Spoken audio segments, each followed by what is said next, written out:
Zoltan Kaszas will be at the Comedy Loft tonight and tomorrow night. DCComedyLoft.com for tickets. Please welcome Zoltan. How are you, sir? Thank you for having me. How did you know to put on my favorite pro wrestler's entrance music? Huge Heartbreak Kid fan over here.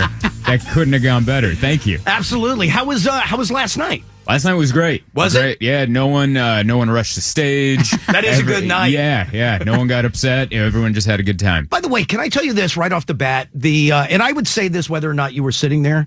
When did the special come out? 3 weeks ago? A month ago? Give or take? Yeah. Dude, it is so freaking good. Oh, you watched it? Thank you. Why wouldn't I have watched it? I don't know. I assume no one would. Thank you. That means so much. I appreciate it. Oh, my God. It's fantastic. It is great. It's on YouTube. Yes, it is. Which I don't understand why like big major companies aren't like putting it out. That doesn't make any sense to me. But Right. God bless you. The last one was on YouTube. Yes. And that did millions and millions and millions of people. Yeah, I don't know what. I think I gotta rush the offices over at Netflix and put someone in a headlock and go, hey, come on, get me on your platform. Was it I mean, you must be thrilled with it though. I'm usually very critical of what I put out, and this one I was so happy. I was happy with the material, but I was like really happy with like the video, the sound, like the way it all looked. I couldn't be happier with it. Is the guy in the and this and I feel horrible because the first thing it's part of the special, but it has nothing to do with any of the material. Okay. The dude at the very beginning, though, the older guy wearing a Zoltan t-shirt and the glasses, Who pointed at the mic? is or he at the camera? Is he somebody? He's a fan. He's a local fan.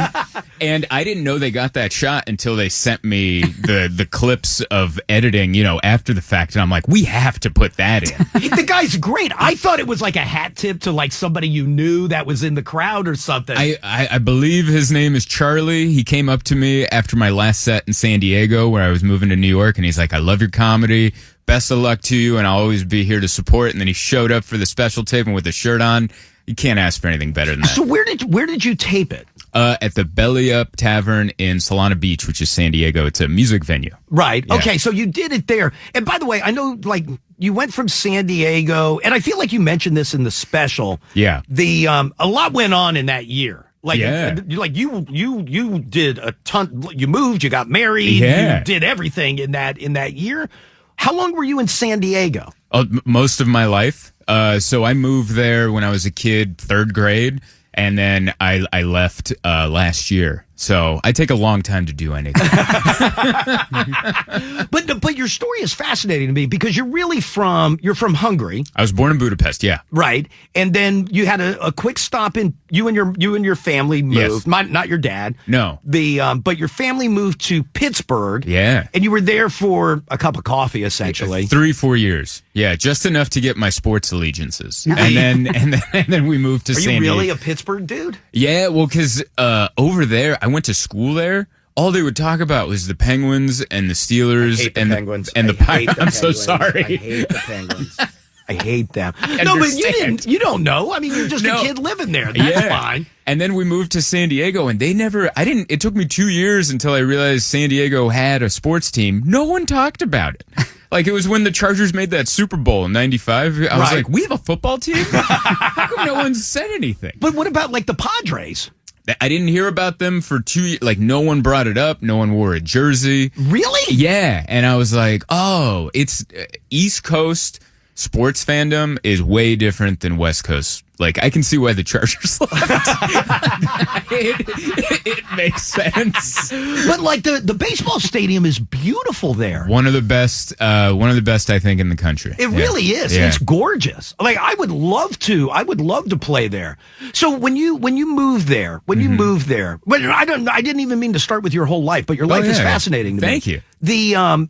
So it's you lived in a trailer park. That's what we moved into in San Diego. I went from a mansion in Pittsburgh because my mom was a live-in housekeeper for this rich family. Are you serious? Yeah. A rich family in Pittsburgh sponsored us. That's how we were able to stay. Oh, I thought you guys all lived with the family. I was like, no, dude. We did. We lived in the basement of this mansion in Pittsburgh, and then my mom, through friends, were like, we're moving to the East Coast, and we went to the West Coast, and then we ended up in a trailer park. So I got to see. God, how much did you hate your mom? I was like, was it that bad? Was it that bad working for these one percenters that we gotta live in the shoebox with no AC? Would we know who the rich people in Pittsburgh were? No, they're not. They're not like DuPont or anybody. She ran like a beauty salon in downtown Pittsburgh. I think there's 2 locations. Right. So, Franchise. Yeah, really franchising out. So then you moved to a one toilet. Yes. Trailer park, single wide, baby, all the way. in San Diego, but that's where you grew up. Yeah, that's where I grew up. My mom's still there. When I go back to visit, my old room's been taken over by my brother, right? And they're holding down the fort over there. So, but if you just moved, how old are you now? I just turned 37. So till 35, 36, you're in San Diego. Why did you leave San Diego to move to New York? I have always wanted to live in New York. Like, even if I didn't do stand-up, if I sold insurance, I've always, like, I watched Muppets Take Manhattan, and I was like, how do you live in a city like that? Like, that looks so exciting. Right. And I finally started making enough money to where I can actually afford an apartment out there, and I talked my wife into it, and she's like, I'm down, let's go. And we're taking a swing at it. We're trying to be city slickers. And she's obviously from Toronto. Well, she's Canadian. Yeah, she's from Toronto, and so she's used to city living a little bit. Yeah. Where did you meet her? At a cat convention in San Jose, California. I had a the more I tell about my life, the more ridiculous it all sounds. But I had a cat joke go viral. Right. And I got booked by a cat convention in San Jose. My wife used to run a cat e-commerce company, so she was there, and that's how we met. Who approached who at the convention? My wife hates this story. She approached me. Did she really? Yeah. Was she like, oh, here comes the famous... That's the cat joke guy. She had no clue who I was. Really? So yeah. you were just a piece of ass at the convention. I'm going to tell her that. That is awesome. Yes, she didn't know who I was. Was this long hair chubby Zoltan or short hair less chubby? Long hair, less chubby. So I had lost the weight. I was wearing like a denim jacket. Oh, so, right on. You know when you put on a black denim jacket? That's big in Canada, though. Yeah. She was like, it was hitting a spot for her for sure. And then we were hitting it off, and then we went out that night. And this was the best. This like never happens to me. But while we're walking to a bar, some guy on the street was like, "Hey, you're Zoltan," and I played it cool. I was like, "Sure am." And then she was like, "Who are you?" And that has not happened since. It was like a once. It couldn't have happened at a better time. It was perfect. So how did you? So you meet at this awesome cat convention. Yep. Did you hate going? Honestly, or were you like, you know what? Like, that joke took off, and was everywhere. It went gangbusters, which was great for my career. The cat convention was so weird; it was interesting. That I didn't hate it because I had never experienced it. Like I went on right after me was a cat rapper named Mosho. He's a real guy you can check out. He did all these rap songs about cats. And me, I felt so bad because I only had like 7 minutes on cats. And the rest of my show was just regular jokes. And so I thought the cat rapper was doing the same thing. He's going to have like one cat song that took off and the rest about other stuff. No, he did 45 minutes. Are you serious? Yeah, he had the whole crowd chanting. He's like, what do we not do? And the crowd's like, we don't declaw. I felt like I was such a loser because I didn't have an hour of cat jokes like this guy had cat raps. So it was a fascinating thing to be a part of. But not to keep digging into it. So you two meet in San Jose. Yes. What happens at you go back to San Diego? Does she go back to Toronto? Oh, at the time she was living in Florida, so we were just kind of keep in touch. Right. And I was working cruise ships at the time, which in and out of Florida all the time. So As a comic. So I would visit her like during turnaround days, things like that. And then she ended up taking a job in San Diego. She sold her company, took a job in San Diego, and moved in the day before the lockdowns happened. And so we got to know each other really quick. Wow. We didn't move in together. She had her own place, but we hung out all pandemic. And, you know, a lot of marriages and relationships ended during the pandemic. Ours kicked off because of it. That's great. Yeah. That's great. Hey, so Zoltan, let me ask you this. Like when you're doing like being a cruise ship comic. Yeah. Did you enjoy that? Or like were you still at the point where it's like, I'm doing anything I can. Like I gotta work. That, like if it wasn't, it was first colleges. That's how I was able to quit my day job. And then I aged out of that really quick. And then thankfully cruise ships came around. And that's how I was able to pay the rent and have a living.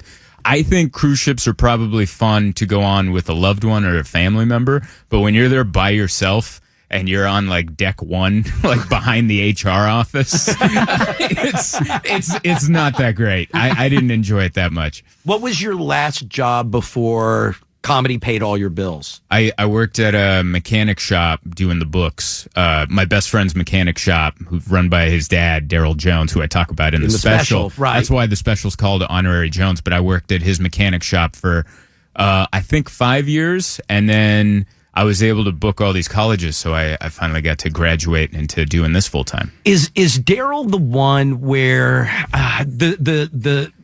all the violent stories where he choked the kid at Best Buy? Yes. No. But is he the one where where I'm trying to remember the exact story. Okay. There's like at some point I heard you talking about there was somebody who was like into multi-level marketing or something like that, and you were talking about how. You had this friend Daryl who wasn't, and I think it was him who was trying to sell his car at a used car dealership, and somebody was turning their car in. Oh, wow, you heard this story. Yes. And somebody was turning it in, and the guy who was turning his car in... They made a deal. Yeah, didn't like what the dealer offered. Yes. So it'd be like Diane and I'm going there to buy a car. Diane's trying to turn hers in. The dealership offers Diane money for the car. She goes, I don't, that's not enough money. And then your buddy bought the car from her right on the spot. Cash in front of the salesman. Much to his dismay, they cut the deal on That is the most genius thing I've ever heard of in my life. That's genius. He did a lot of things that I've never seen done before or since, and I'm waiting for the opportunity to replicate. Like so many things. I've been waiting for the gas company to come because I saw him do this at the shop. Where they're like, excuse me, I'm here to check the meter. Where's your meters? And he's like, I don't think that's any of your business. Just like that quick. I'd love to say that to some. I don't think that's any of your damn business where my meters are. He would do that kind of stuff all the time, and I loved him for it. So you worked at the car shop or yes. the mechanic shop. Yeah. How long before that were you working at the old folks' home? I worked there for 4 years. So 2 years in high school and then 2 years after. Yeah. And you liked? I thought it was a really great job. I got to befriend these people. And I got my first bowl of French onion soup with this sweet lady who wanted to be called the Murph. Her last name was Murphy, and she's like, call me the Murph. And then one day I was a waiter there for a while, and I gave her French onion soup. She's like, this isn't French onion soup. I'll show you real French onion soup. Pick me up on Saturday. So I came in on my day off, and me and her went for like a lunch date at like a Ruby Tuesdays or something, and we had French onion soup. And she's like, now that's a French onion soup. And like, you meet these like interesting characters. And I don't know. I really enjoyed my time there. Did you like when the families would come visit? Those were the worst parts because they were horrible. Like all the residents, even if they were difficult, they were still, you got to know them and they became sweet. Their family would they would treat you like the worst waiter at a Ruby Tuesday or something. This one lady, I feel bad for doing this now, but I was 16, so I think this was justified. But she wouldn't make eye contact with me. She would talk forward, but at me, and she was so rude. And towards the dessert time, she goes, I dropped my fork and just held it up and gave it to me. And so I went to go get her a clean one, but instead I just grabbed a dirty one off another plate and flicked like a blueberry off of it. And I was like, here you go. I hope dementia's contagious. You know, I guess the lesson in that, don't mess with the people that serve you your food, you know? So where did the comedy bug come from? I always loved stand-up. And then when I was 19, my original dream, because I grew up in the trailer park, was to be a professional wrestler. That was my original dream. That's why I love the Shawn Michaels theme song when I started. But I had a bad shoulder, so I was going to go get shoulder surgery, and I'm like, I need something to do while I heal. So I went to an open mic, thinking I can do this while I heal, and I thought I would crush. I had this weird, dumb confidence at 19, and it went so bad. But were you into, like were you watching comedy? Like, were you all into it? Oh, yeah, okay. Yeah, I watched, those were my two loves. I loved watching stand-up and watching pro wrestling, but for some reason, my dumb brain was like, I could never do stand-up. That wrestling thing, though, that looks legitimate, you know? And who were you watching? Like, who were the people that you were like that were like the comics that you love? I love, my favorite at the time, and still is, Dave Attell. Right. I think that guy's a legend. But I watched all those, like Jim Gaffigan, Brian Regan, Mark Maron. Like, those were the guys I would watch. Their Comedy Central Presents was really hot at the time, so I would just watch those on repeat as much as I could. Right. So you're watching that, and then while you're waiting for the shoulder to heal. Yeah. But like, had you been at home, like when you went to the open mic? Yes. Had you been at home like writing and thinking like, if I'm going to go do this open mic, right, I'm going to give myself material, or did you just go like, well, I'm dumb. Watch this, and I'm just going to get up on stage and try to tell jokes? No, I wrote a week before. I made the decision, and I signed up, and the next week I went to the open mic, but I wrote a page front and back, all on one topic. Like, I didn't know you could do different jokes. Right. So I did a whole 6-minute set on why we should watch out for the Canadians coming across the border instead of the Mexican people. And very original for 2006, I'm assuming. Very, cutting edge. I was like, I'm the next Jon Stewart. Listen to this. And it couldn't have gone worse. Like, half the audience was my friends. And none of them, nobody laughed at the right spots. They laughed at these weird spots where I'm like, that's not funny. And then, so I was like dumbfounded as to why it didn't work. And then for, at least the next 6 months, I was like, why am I not getting any? I thought I'd be good at this. And it was a real long haul until I remember one time I finally told a story that happened to me that day, and it worked. And I think that was the first time something clicked where I'm like, oh, maybe I should do more stories. How long though? So after the first open mic bombs, I don't know. Yeah, horrible. Yeah. But like, do you know any comics, like any comics, whether famous or up and coming or anywhere in between, where their first open mic was a home run? So I've heard a lot of stories where their first open mic is a home run because they bring all their friends, and then their second one, none of their friends come, and then they die the death. Right. And then that's really deflating, obviously. But me, I had this reverse thing where my first 6 months of shows were horrible, and I just kept showing up, like, begrudgingly. And then eventually, slowly, it got better. So, yeah. How long after that first open mic before you went back and did a second one? The next week. Yeah, because it was a weekly Thursday open mic, and I was too young to go to the Comedy Store. I didn't know that you could just wait outside and then they'd let you in underage to do your set and you could leave. Which I did that for a long time. I remember there was one open mic. It was at a bar and they made me stand outside and it was raining. And the security guard gave me his jacket. So I'm just wearing this giant jacket, standing in the rain. And then I went on stage with his jacket and did my open mic set. And then I left and it was just a lot of those kind of things. Were you driving up to LA? I mean, is there, so you were doing this in San Diego? I was doing this in San Diego. Is there much of a comedy scene in San Diego? A lot of stage time in San Diego. I was telling this guy to your left, or my left over here, like, there's a lot of comics from LA that make the 3 to 4 hour drive down to San Diego just to do 8 minutes on a Wednesday at the Comedy Store for no money, just because we actually have a crowd there. Right. So the reason I think I got good at this is because there was so much stage time in San Diego in front of real audiences.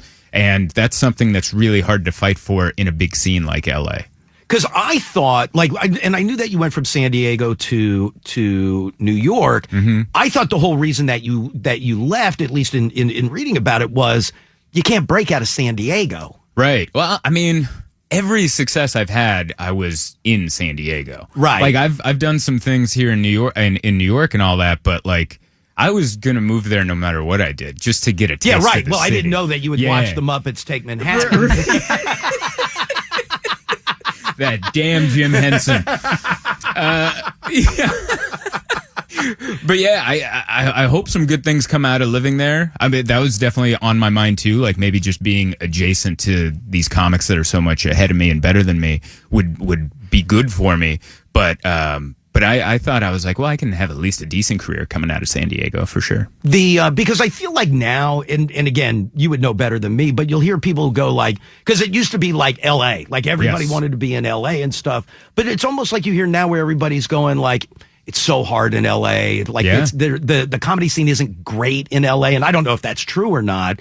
And so that's why in my head, I was like, oh, well, that's why you went to New York. Right. I always, all my favorite comics, and this is going back to the Comedy Central Presents days, were out of New York. Like all my favorite ones, Dave Attell, Bill Burr is another one, Louis, like all those guys I see as New York guys. So I was like, that's where I want to go. I did go, I went up to LA to do sets. I lived there for a really short time when I was very new, and it just wasn't great for me. I didn't feel like I got better living out there.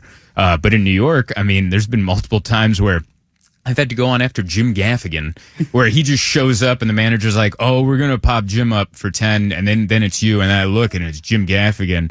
And I'm like, I got to follow that guy. And then the audience reacts like they just saw God. Like I saw a guy when he got introduced, a grown man put his hands on his head and went, oh my God. Wait, when they introduced Gaffigan? When they introduced Gaffigan. And I'm like, this guy's going to be so disappointed in 10 minutes when it's me, And that's the part of New York that I think is really good for me, is going on after people that are so legendary and so funny and holding my own. Like I didn't bomb and I called out the elephant in the room that you guys just saw someone awesome. And then here I am. Who's this person? And just being able to hold your own in that realm feels really good. Are you still really hard on yourself? Yeah. I nitpick at myself all the time. Like I'll watch videos of myself and I'll just be like, oh, that's what you do when you do that. I don't like that. Oh, really? Yeah, like when I do a new joke, I have this weird tick where I cock my wrist like I have cerebral palsy or something. It's a really weird thing that I do, but it's because I'm nervous and I'm worried about how it's going to land, and I'll just lock up like that. And then as soon as the laugh comes, it releases. And I'm like, what a weird thing that I hope no one else notices and I should never say on the radio. Well, I tell you what, I can't. I hope there's a new joke tonight. Yeah, and then you watch my wrist cock, you're like, oh, this is I a didn't new know bit. Zoltan had cerebral palsy. I had no idea. Is it cerebral? Did I say it wrong like an idiot? What is it? Cerebral. Cerebral? No, what is it? Cerebral palsy. Yeah. Cerebral. No, you got it right. Yeah. Oh, okay. All right. Yeah, no, Good. you got All it right. Yeah, no, you're fine. I have that fear when I say a big word. I'm like, we're going for it. Oh, you are in the right room. Yeah. All right, let me do this. Give me a quick break. I do have a ton of stuff that I haven't even gotten into with you yet.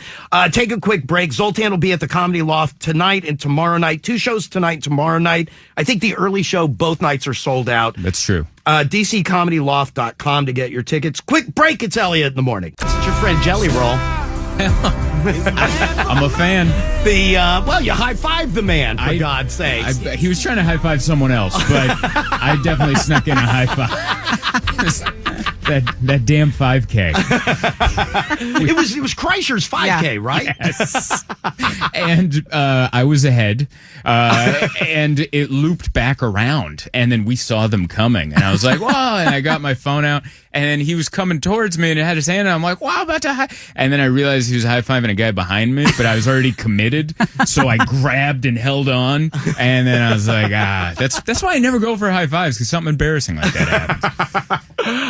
The special is about a month old. Yes. Out on YouTube. Couple questions. I have to go back to that. Number one, do you still have pain in your testicle? Sometimes. I mean, it's only been 7 years.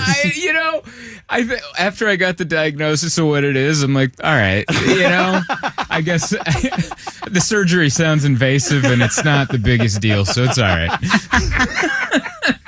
And at some point before you leave, I must see the cheese dance. Oh, the cheese!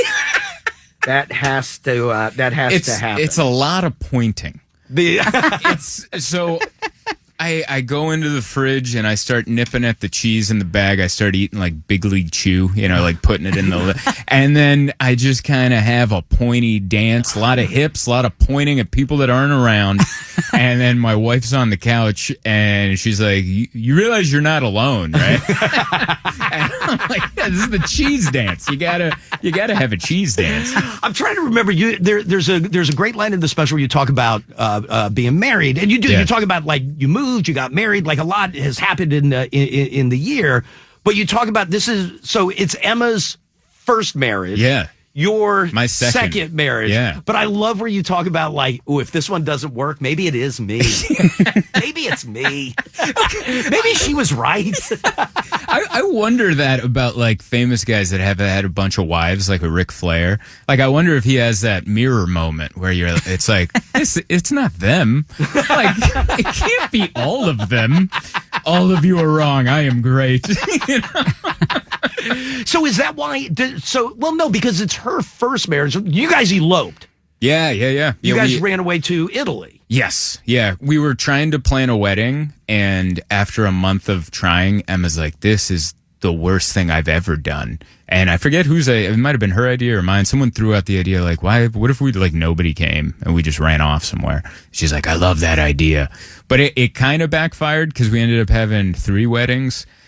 Because we had to go to the courthouse in San Diego that my mom came to. She was the witness, so it was a very, courthouse ceremony. That was the official one. Right. We went to Italy by ourselves, and then her family wanted to feel included, so we tried to do a dinner in Toronto that ended up being pretty much a full-on wedding at this Persian restaurant where we didn't rent it out. There was another Persian wedding going on over there, and then regular people eating dinner with this live band, and we kept getting called up with the other couple and to dance in front of people that are eating dinner. And I was like, this is a wedding. Like, this is as much of a wedding as it can get. Yeah. Because I forgot about the part where like you do have to do like the courthouse thing to make it official, and then you go off. Because I always thought like to run away and elope and get married, it sounds so romantic. Right. Until you have kids.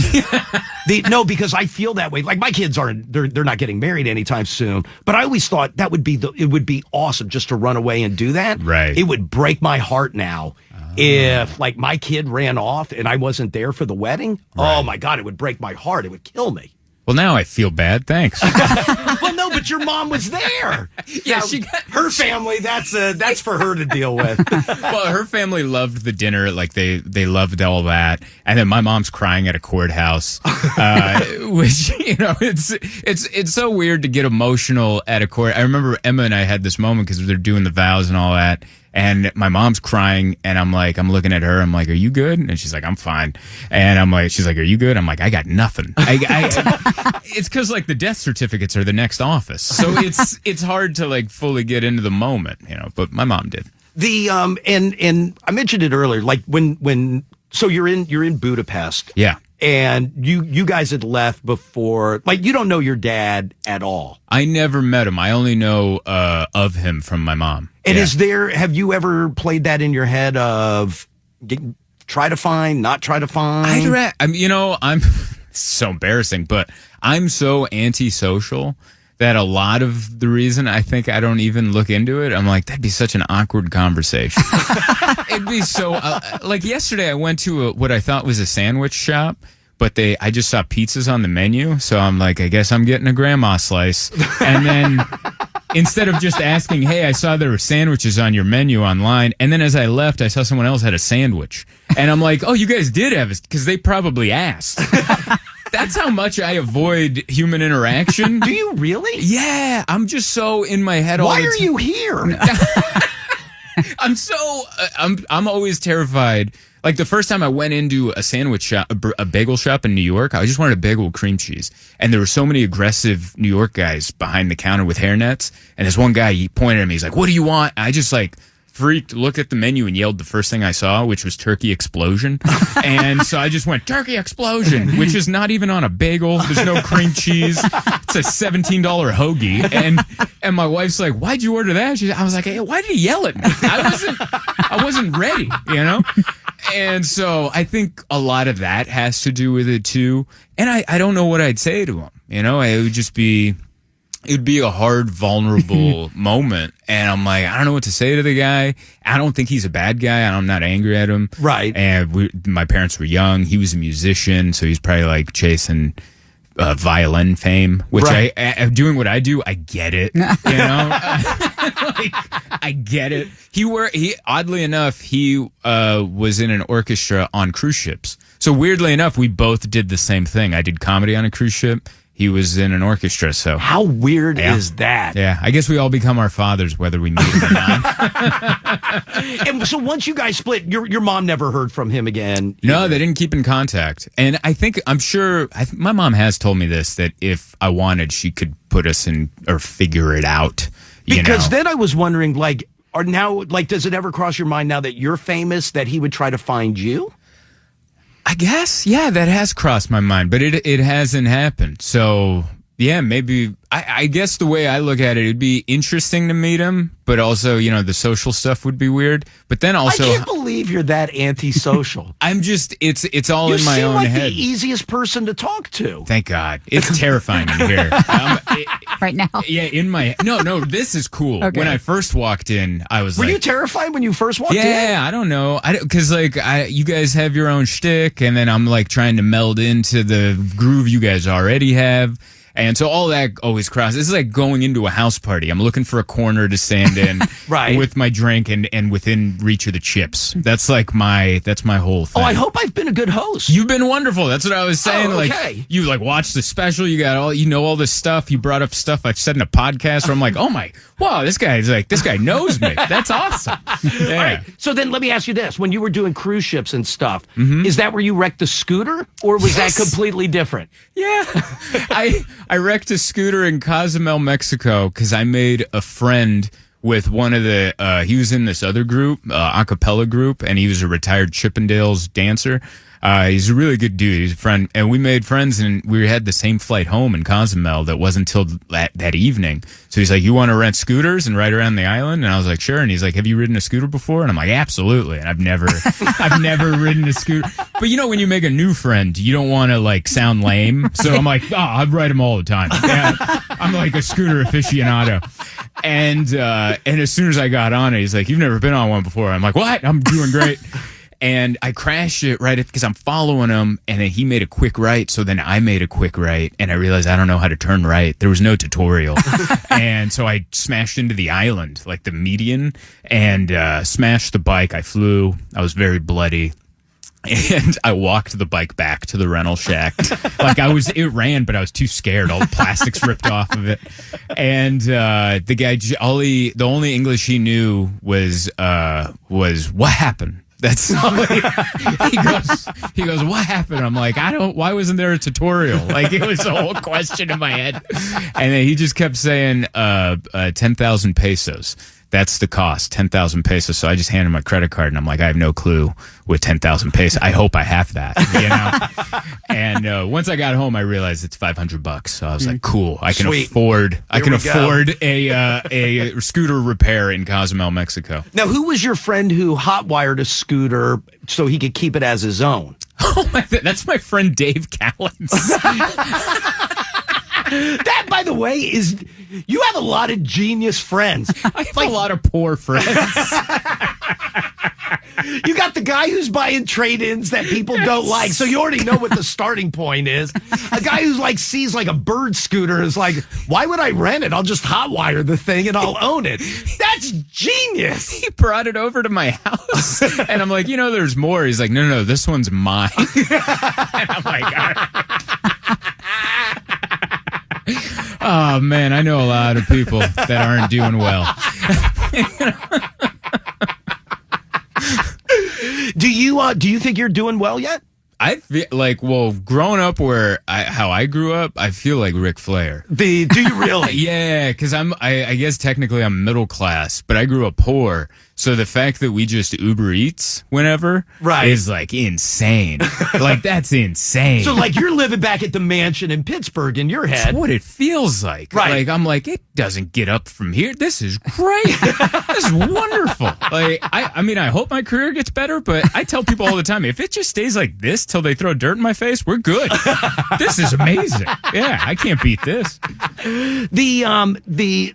I read something. So go back to LA. So you were out in Los Angeles for you did Kreischer's run where you high-fived Jelly Roll. Yes. But that was part of that whole Netflix is a joke festival. Yeah. Were you performing for that? I had a show that was a part of the festival. Yes. Right. Okay. So that's great. That's awesome. Yeah. But I was reading and this I think I like this about you. So you go back to New York. You go back home. And I guess like just regular comedy, you were just going out. It wasn't like come see Zoltan do 3 nights at whatever. Right. You were just getting up on stage and just performing and just doing your thing. I read somewhere where you said that 3 nights in a row didn't go well. I think the word you used, like you bombed for 3 nights in a row. Yes. Yeah. It was just one of those things where I had 3. I can't even blame the crowd because I watched other comics do well. Sometimes you have that. I always compare it to like baseball. You know, like you sometimes hitters go into a slump. Right. And they just like, for whatever reason, they just can't hit in the month of August. And I was just in a 3-day slump. And I came home and I was telling my wife, I was like, I think I forgot how to do this. Because what gets in my head now is now I'm on the road on the weekends. The people that buy tickets to see me, for the most part, they know who I am. Right. So it's like a home field advantage. When you're performing on regular shows in New York, that's a fair audience. Most of them don't know who you are, so it's just based on how funny you are. So having 3 bad sets like that really makes you question, oh, am I just used to home field advantage games and I can't play on the road? And so, that was really getting into my head. But I remember, so there was the, like, can I do this anymore? Like, have I just lost it? Yeah. But like, but I guess the amount that impacts you, like even, I think it was, then you went out. So 3 of them, you were like, I went 0 for 3. It sucked. Still kept going, which God bless. And then you had 2 that went well and you were like, okay. The first one wasn't like a fluke, like I'm actually okay at this. Here I go and I'm going. Yeah. But you were talking about how even Emma, your wife, was like, like you're a son of a bitch when like during those 3 days, it's just bad. It's doom and gloom. Like people see me on stage and I try to come off.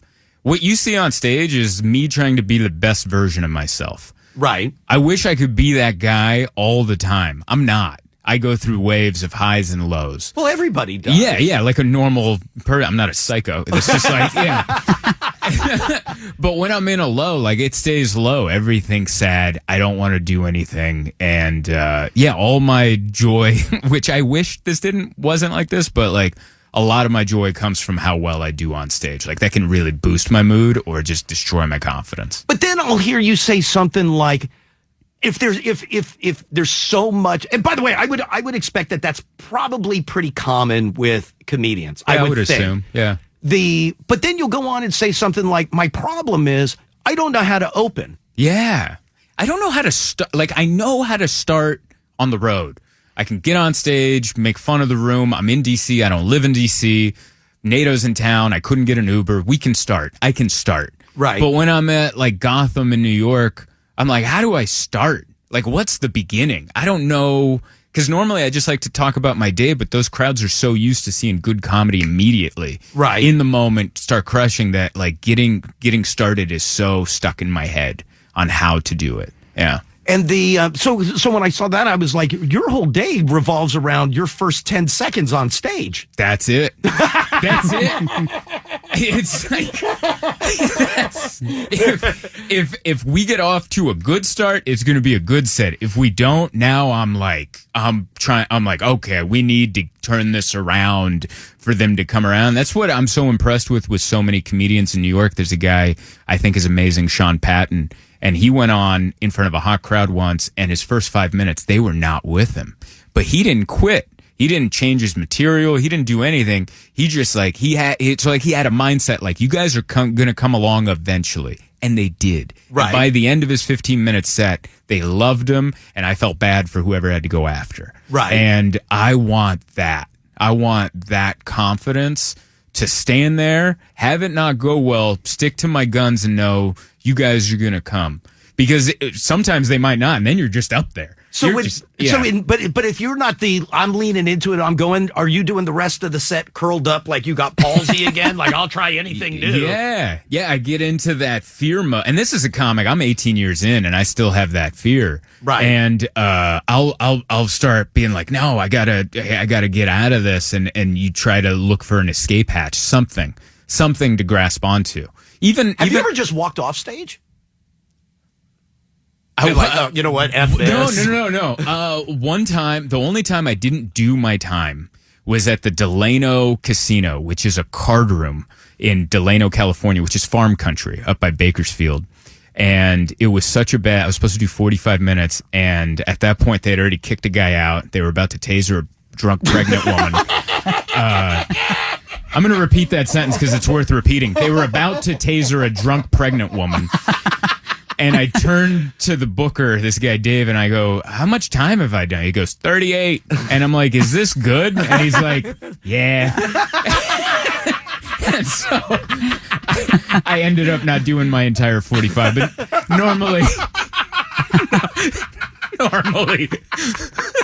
normally I plant my feet and I take my whippings, you know. I don't want anything to go wrong, but I would pay to see that happen tomorrow night. That was, oh man, Delano, California. What a gem. What a gem. Do you still hate the people at NBC? Oh, the America's Got Talent. Yeah. Yeah, I mean, if they gave me the Zoltan show, You'd be right back there. I'd forgive them. The America's Got Talent thing, I was really upset by because they set me up for failure, which I understand. It's still my moment to shine or not, but the fact that like they were so cool with putting my career in jeopardy and just being very nonchalant about it, right, made me upset at all the producers that put me in the situation to fail, and mad at myself for not seeing that that's what they were setting me up for and going through with it anyway. Explain that. So I was on the same taping as a friend of mine, Vicky Barbalak, who did really well on that season. Right. And a week before, we had been talking to producers, and a week before, she's like, oh, I got my date. I'm filming this Friday. And they've already come to the trailer park. They've done like background filming. And I was like, oh, that's great. They're setting you up. So you're living at the trailer park in San Diego? Not at this time. My mom was, but she also, there's a lot of trailer parks in San Diego. it's not talked funny, about in my enough. head, it's like all mansions on the beach in Coronado. Yeah, but someone's got to work those mansions. So there's also a big trailer park. But they'd already done tapings with her, and she's like, I'm filming on Friday. And I'm like, all right, I haven't heard yet, but maybe.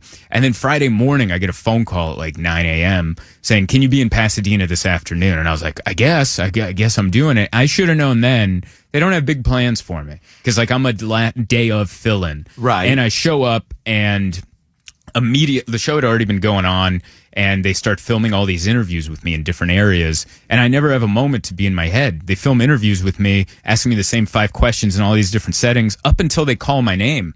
And then I'm like, hey, wait, am I next? And they're like, yeah. I'm like, can we stop for a second? I can just like think about my set. And then they let like go. when they say call your name, like Terry Crews is like going Zoltan, out here we go. Going out on stage in front of Howie Mandel and Simon and Heidi Klum, whoever, in this giant theater. I'm like, give me a second to myself. And I went on after a guy who was on a trampoline with an inflatable zebra doing backflips. And and keep in mind, while I'm doing these interviews for 45 minutes, I hear that they're booing every act. Because now we're 3 hours into this taping. Right. And they're booing every act, and I'm getting a moment to myself, and I'm watching this guy do backflips on an inflatable zebra on a trampoline, and I'm like, they did not set me up for success. I think they're putting me in to like the blooper reel, you know? So I remember telling myself, no matter what goes on out there, don't lose your cool, don't cuss anybody out, just smile like an idiot, and they won't be able to edit anything bad. And so I went out there, they told me to do my cat joke, so I did my cat joke. They booed me. They booed me mercilessly. I remember a fat guy, like a dad with an Oxford shirt, cupping his hands. Boo! And I'm like, that guy has children. And I wanted to say something to him, but I'm like, I'm not going to lose my cool. So I'm like, oh, you guys don't like cat jokes. Well, how about I tell you I grew up without a dad?